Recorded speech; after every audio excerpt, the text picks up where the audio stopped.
Hi friends, welcome to bank Nifty boss YouTube ఛానల్కి. ఈరోజు April 23వ తారీఖు గురువారం. ఈరోజు మార్కెట్లో మనకి సెన్సెక్స్లో వీక్లీ ఎక్స్పైరీ అయితే జరిగింది. అలాగే మార్కెట్లో ఈరోజు క్రూడ్ మళ్ళీ దాదాపు $104కి అయితే ఎగబాగిందని చెప్పచ్చు. అలాగే ఈ అమెరికా ఇరాన్ మధ్య చర్చల్లో ఎటువంటి పురోగతి లేదు. ఈ హార్ముజ్ బ్లాకేజ్ అంటే ఈ హార్ముజ్ యొక్క దిగ్బంధన అయితే కొనసాగుతుంది. రెండు దేశాలు కూడా, ఇరాను అమెరికా కూడా పోటాపోటీగా ఈ హార్మోజ్ జలసంధిని అయితే దిగ్బంధన చేస్తున్నాయి. ఇది ప్రపంచ మార్కెట్లకు అయితే ఉక్కిరి బిక్కిరి చేస్తుందని చెప్పొచ్చు.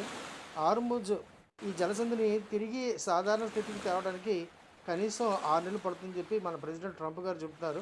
సో ఇది ప్రపంచ మార్కెట్లో, ముఖ్యంగా మన మార్కెట్లకు అయితే తీవ్రమైన నెగిటివ్ న్యూస్, వ్యతిరేకమైన వార్త అని చెప్పొచ్చు అనమాట.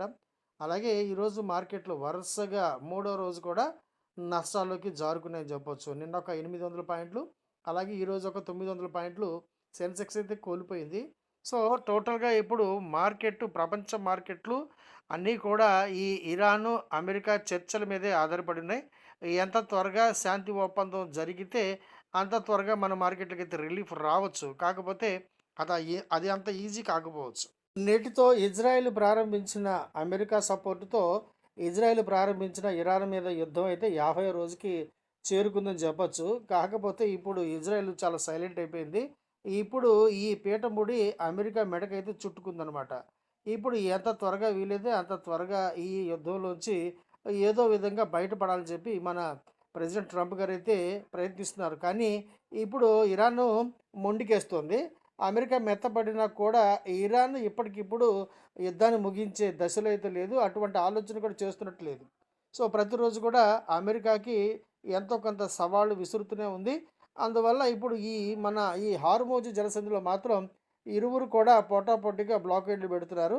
దాని ద్వారా ప్రపంచ చమురు రవాణాకైతే తీవ్రమైన ఆటంకం జరుగుతుంది. కొత్తగా ఇరాను మన దేశపు నౌకల మీద కూడా దాడులు చేస్తుంది.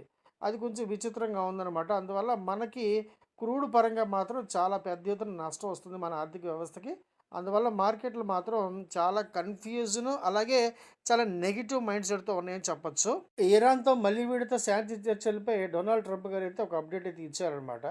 సో మన పాకిస్తాన్ వాళ్ళు ఉన్నారు కదా! ఈ మధ్య వాళ్ళు మధ్యవర్తులుగా పనిచేస్తున్నారు కదా! పాకిస్తాన్ ప్రధానమంత్రి, సైన్యాధ్యక్షుడు ఆ దేశాన్ని వదిలిపారదొబ్బి ఇప్పుడు ఇరాన్‌కును, అమెరికాకి మధ్యలో శాంతి చర్చల్లో పాల్గొంటున్నారు. మధ్యవర్తిత్వం చేస్తున్నారు. ఇదేదో గొప్ప కార్యక్రమంలా చేస్తున్నారు వాళ్ళు. వాళ్ళేదో రిక్వెస్ట్ చేశారంట. అందువల్ల ప్రెసిడెంట్ ట్రంప్ గారు కన్సిడర్ చేసి ఇప్పుడు ఇరాన్ మీద ఏకపక్షంగా కాల్పుల విరమణ దాన్ని ఎక్స్టెండ్ చేశారు. ఆ కాల్పుల విరమణని పొడిగించారన్నమాట. ఇరాన్ ఏమి కోరలేదు, ఇరాన్ ఏమి చర్చలకు రెడీ లేదు. కాకపోతే పాకిస్తాన్ రిక్వెస్ట్ చేయడం వల్ల మన ప్రెసిడెంట్ ట్రంప్ గారు చాలా చాలా దయతో ఈ శాంతి చర్చలు మాత్రం, అంటే ఈ శాంతి చర్చలు ఒప్పుకుంటున్నారు. కాల్పుల విరమణని పొడిగింపు చేశారన్నమాట. పాకిస్తాన్ అభ్యర్థించడం ఏంటో, అమెరికా ప్రెసిడెంట్ గారు ఒప్పుకోవడం ఏంటో. ఇరాన్ అసలు ఈ పిక్చర్‌లో ఇరాన్ ముఖ్య పాత్రధారి కదా! ఇరాను అసలు ఏమాత్రం అభ్యర్థన చేయకపోయినా కూడా వీళ్ళు ఏకధాటిగా ఎప్పటికప్పుడు ఎక్స్టెండ్ చేసుకుంటూ వెళ్తున్నారు. సో ఇదే విధమైన ప్రహసనం మనకి కొన్నాళ్ళ పాటు నడిచే అవకాశం ఉంది మార్కెట్లో. ఇరాన్ ఇప్పటికిప్పుడు అమెరికాతో చర్చల్లో పాల్గొనే ఉద్దేశం కూడా ఎక్కడ కనబరచడం లేదు. ఇక ఈ సమస్యలతో క్రూడ్‌కి మళ్ళీ రెక్కలొచ్చినాయని చెప్పొచ్చు. ఆ మధ్య చక్కగా చెప్పాలంటే మన మార్కెట్‌కి సంబంధించి చెప్పాలంటే 8,200, 8,300 వరకు వచ్చిన ఈ క్రూడ్ ధరలు ఇప్పుడు ఏకంగా రూ. 9,000 దాటిపోయింది. అంతర్జాతీయ విపణిలో క్రూడ్ ధర బ్యారెల్‌కి దాదాపు $104 చేరుకుంది. కాబట్టి ఇక మనకి క్రూడు ఈ నెల మొత్తం మీద రూ. 10,000 మళ్ళీ రీచ్ అవుతుందేమో, వేచి చూడాలి. ఎందుకంటే ఇప్పటికిప్పుడు ఒప్పందం కుదిరే అవకాశం లేదు. అమెరికన్ ప్రెసిడెంట్ గారు ఒప్పందం కుదిరని చెప్పినా కూడా మనం నమ్మే పరిస్థితి లేదు. ఇరాన్ చెప్తేనే మనం నమ్మవచ్చు. క్రూడ్ ఈరోజు 8,799 వద్ద ఓపెన్ అయింది. ఆ తర్వాత 8,700 దగ్గర మంచి సపోర్ట్ అయితే వచ్చిందని చెప్పొచ్చు అనమాట మనకి. సో ప్రీవియస్ క్లోజింగ్ కూడా అక్కడే ఉంది, 8,723 ఉంది. అట్ ప్రజెంట్ 8,789 ఆ ప్రాంతాల్లో ఉంది. ఈరోజు డే హై 9,026. సో క్రూడ్ మనకి మరలా ఎప్పుడైతే ఈ ఒప్పందం తాలూకు యొక్క ప్రతిష్టంభన కొనసాగుతూనే ఉంటుందో క్రూడ్ మాత్రం విపరీతంగా పెరుగుతుంది. స్వయంగా అమెరికన్ ప్రెసిడెంట్ గారే చెప్పారు కదా! సో ఈ హార్మోజ్ జలసంధిని క్లియర్ చేయడానికి మాకు సుమారుగా 6 నెలలు పడుతుంది. ఈ సీ మైన్స్‌ని వాటిని తీసివేసి సురక్షితమైన ప్రయాణానికి తగినంత ఏర్పాట్లు చేయడానికి మాకు బాగా టైం పడుతుందని చెప్పారు. కాబట్టి ఇప్పటికిప్పుడు క్రూడ్‌లో మనకి రికవరీ వచ్చే అవకాశం లేదు. ఒప్పందం జరిగితే సంతోషం. కాకపోతే ఒప్పందం జరిగింది అని ఇరాన్ మాత్రమే చెప్పాలి. అమెరికా నుంచి వచ్చే ఏ వార్తలు కూడా మనకి నమ్మశక్యం కాదు. అమర్ రాజా బ్యాటరీకి సంబంధించి నిన్నటి వీడియోలో మనం ఒక మంచి అద్భుతమైన వార్త అయితే అందించాం కదా! దానికి తగ్గట్టుగా ఈరోజు అమర్ రాజా మళ్ళీ ఏకధాటిగా ఈరోజు దాదాపు 5-6% అయితే బ్రహ్మాండంగా పెరిగిందని చెప్పొచ్చనమాట. సో, ఒక దశలో 957 డే హై కూడా టచ్ చేసింది. చివరికి కాస్త ప్రాఫిట్ బుకింగ్ రావడం ద్వారా రూ. 913 ఆ ప్రాంతాల్లో క్లోజ్ అయిందనమాట. అమర్ రాజా నుంచి వచ్చిన ఈ లిథియం ఏదైతే మనకి స్టోరేజ్ ప్లాంట్ పెడుతున్నారో మంచి పెట్టుబడితో, ఆ వార్త మాత్రం ఈ స్టాకుకి చాలా గొప్పగా ఉపయోగపడుతుందని చెప్పొచ్చు. ఈరోజు మాత్రం మార్కెట్లు చాలా తీవ్రమైన ఒత్తిడిలో ఉందని చెప్పొచ్చు అనమాట. అంతర్జాతీయంగా ఎటువంటి సపోర్ట్ అయితే లేదు. నిన్న యాక్చువల్ చెప్పాలంటే అమెరికన్ మార్కెట్స్ బ్రహ్మాండంగా క్లోజ్ అయ్యాయి. మంచి లాభాలతోనే క్లోజ్ అయ్యాయి. కాకపోతే నిన్నటి మన ఆర్బీఐ ఒక స్టేట్మెంట్ మాత్రం మన మార్కెట్ల యొక్క సెంటిమెంట్‌ని బాగా దెబ్బతీసిందని చెప్పొచ్చు. గ్లోబల్ క్యూస్ కంటే కూడా ఆర్బీఐ స్టేట్మెంటే చాలా ఇబ్బంది పెట్టిందని చెప్పొచ్చు అనమాట. దాని ద్వారా సెన్సెక్స్ ఈరోజు కూడా దాదాపు 900 పాయింట్లు నష్టపోయింది. సో, చివరికి ఒక 852 పాయింట్ల నష్టంతో 77,664 వద్ద క్లోజ్ అయింది. అలాగే బ్యాంక్ ఎక్స్ దగ్గర దగ్గర 940 పాయింట్ల నష్టంతో 63,468 వద్ద, అలాగే నిఫ్టీ 50 చివరికి 206 పాయింట్ల నష్టంతో 24,173 వద్ద, అలాగే బ్యాంక్ నిఫ్టీ కూడా 820 పాయింట్ల నష్టంతో 56,305 వద్ద నెగిటివ్ బయాస్తోనే క్లోజ్ అయ్యాయి.